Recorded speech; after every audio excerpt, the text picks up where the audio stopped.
When you think of the Neogeo games, you will automatically think of fighting games, since the niche console and popular arcade cabinet was home to some of the best fighting games to ever be made.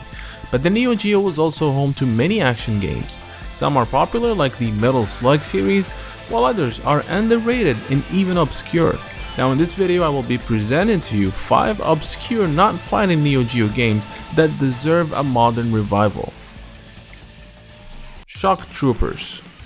Shock Troopers is a run-and-gun arcade game developed by Source and published by SNK in 1997 for the Neo Geo arcade home platform. Gameplay involves taking command of one of the 3 soldiers in an 8-way shooter. The game is noticeably very violent as soldiers get torn to pieces, lose body parts, and scream in agony in pools of blood. In the sequel, the gameplay system has been drastically changed. The graphics used pre-rendered sprites, and the action is more violent. A major new feature is the ability to ride some vehicles as in the Metal Slug games.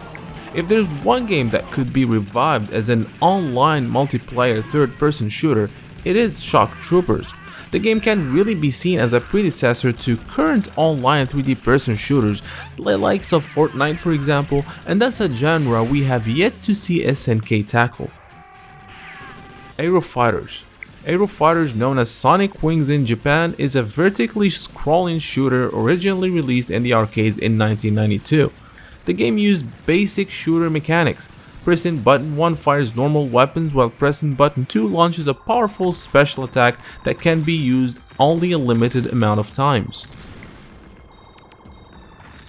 The Aero Fighters series spawned 2 more sequels, Aero Fighters 2 and 3, and while gameplay was pretty much untouched, the series as a whole is great fun and I would love to see a remake with modern graphics in this day and age. Magician Lord. Magician Lord is a side-scrolling action platform arcade game developed by Alpha Denshi, known later as ADK, and originally published by SNK in 1990. It was one of the launch titles for both the Neo Geo MVS and the Neo Geo AES home system, in addition of also being one of the pack-in games for the AES. Magician Lord is a game where the player takes control of Elta, the main protagonist, through 8 stages of varying themes set in the land of Cadassus, where the main objective is to recover 8 mystical books that were stolen by Gal Aegis. Although a launch title for the Neo Geo, Magician Lord remains quite an obscure game. As you advance through the stages of the game, the hero of the game gets the ability to transform into different beings, something we have not seen before in any arcade game. Although a launch title for the Neo Geo, Magician Lord remains quite an obscure game. A remake using modern technology would be quite interesting to see, with the ability to morph into different beings as you venture into scary dungeons is something we have yet to see in any modern game. Ganryu. Ganryu is a side-scrolling hack-and-slash action platform game similar to Shinobi and Strider. The game came out in the latter years of the Neo Geo system and let the players take control of Miyamoto Musashi through 5 big stages set in Japan, where the main objective is to rescue Otsu from the resurrected Sasaki Kojiro. While Ganryu's graphics are basic, especially compared to other games released during the same year, its fluid animation and addictive gameplay is what makes Ganryu a great Neo Geo title. All of the levels featured in the game, although linear in nature, are largely populated with obstacles and enemies.